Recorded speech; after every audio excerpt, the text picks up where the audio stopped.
Gary. What's up, What's up, everybody? Welcome to the Freedom Strategies podcast show, Google Hangout, YouTube, everything in the world. I'm your host, Lo Silva. If you're watching on video, I dressed up a little bit, thanks to the app. I'm with my partner here, Kent Clothier. What's up, Kent? How are you? What's up, brother? How are you? I'm obviously underdressed. I need to get some more stuff in here.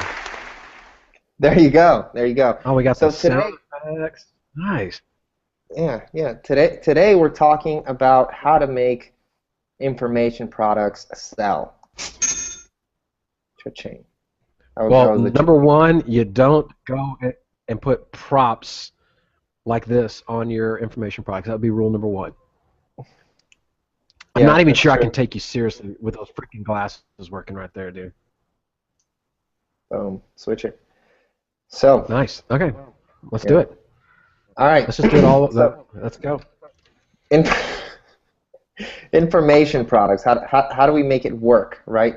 Um, I think you have to add a little bit of value into your product. You have to just know your market.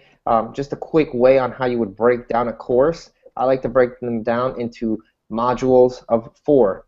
Meaning, if I'm going to teach you how to make the best sandwich, I'm going to go module 1, the art of the sandwich. I'm going to break that down into 3 or 4 videos. Module 2, the condiments of the sandwich. 1, 2, 3, or 4 videos. Module 3, how to market the sandwich, and module 4, how to start a business that makes awesome sandwiches. And so I kind of like to set it up that way and just try to guide people as slow and as detailed as possible, always knowing that you are the expert, and really that is true as can be. Go small, go short, go concise, detailed information. Do not focus on making something for 45 minutes unless clearly you're presenting a webinar or something of that fashion. But if it's a recorded digital product, I like to go bite-sized information with action guides and worksheets. That's good. So basically, that's how to create the product, right? How do you? My question would be, in your opinion, how do you create something that you know is going to sell? Well, how do you create something that's going to sell? You focus deep on market research, and you really connect with your avatar. I don't know what's going to sell unless I really know the market. Um, Jumping into something just to jump into something, just try to make a buck, is not going to work out for you. You really need to know your market. You need to know your avatar. You need to be very strategic about these things.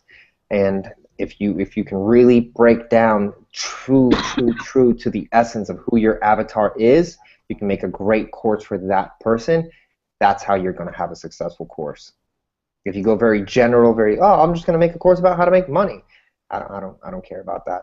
But if I make a course on how to make money using Instagram for fitness professionals, I'm probably gonna do a lot better. Yeah, I would think that my experience in this has been pretty exclusive in the real estate investing space, the real estate information and coaching space. So, I have a very limited point of view, but I can tell you that that business is pretty watered down. A lot of guys are just doing the same thing over and over and over. One of the things that's made us pretty unique is that we understood, to your point, the value of what we were doing, and that it was different. It was a little niched out. It was unique and different than what anybody else was doing out there. And so breaking that down into a step-by-step process and illustrating to other people how to do that became relatively easy to us.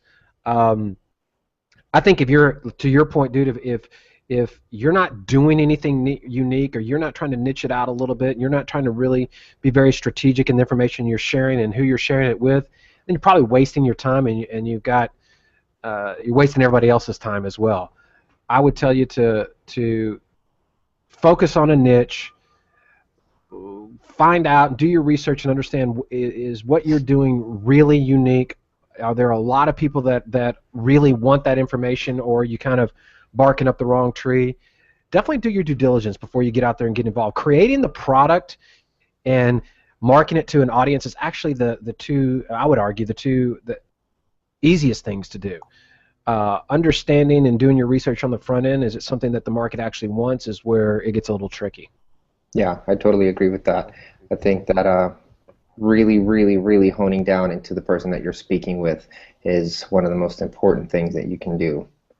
And too many people don't pay attention to this. They just go, "Oh, I know the market." Yeah, how do they do that? Yeah, that's the thing. That's the tricky thing, is that we can convince ourselves of anything. Oh, everybody loves this. Oh, I mean, everybody's going to buy this. Let me help you. That is simply not true. No. It is, you got to do, first, you need to be very realistic, and you certainly need to understand what, you understand. You see that I can't even look at you, right? I'm having to look off the screen because of all the crap you've got on. For those of you that are unable to watch the podcast, Los is having an absolute field day with the Google effects. Right now he has a cat mask on and is clawing at the screen with the cat ears as I'm talking. So, okay, my point is, trying to stay focused. My point is definitely information products come and go. Information products are relatively easy to create. There is a system for doing that. Los has certainly perfected a system for doing that. I would highly encourage you to talk to him about that, but you first need to do your research. You need to understand, is this something that people truly value and truly want? If there's no real financial gain in it for them, and there's no emotional gain in it for them, and they're not going to connect to it, then you're probably wasting your time, and there's probably other places you should focus your attention. So that would be and the way to do that research is simply go in and call people that you respect in the industry. Call them mentors, trainers. We've talked about this before. Seek out people that have gone down this path before. Bounce your idea off of them. Talk to them about what you're thinking, what you're planning, what your strategy is. Is there something that they see that you don't see? Is there some grief that they can keep you from? Basically, get the advice of experts. Now, are the experts always right? No. I mean, I've been in plenty masterminds where the experts, the cumulative advice of everybody was, don't put that product out there, and the guy at the center of all the attention went ahead and did it anyway and was very successful. But at least he went through the same process, and that is, he sought out the advice of people he respected and listened to what they had to say before he went off and launched something new. I've equally had people come in into masterminds and had them bounce an idea, and everybody in the room was just like, man, this is phenomenal. What can we do to help you? So getting inside of a mastermind, surrounding yourself with people that are really successful and have done it before, you want to seek out their advice. That would be my strategy for making sure that you have a successful launch of a new product. Yeah, I totally agree with you. We happen to have a mastermind.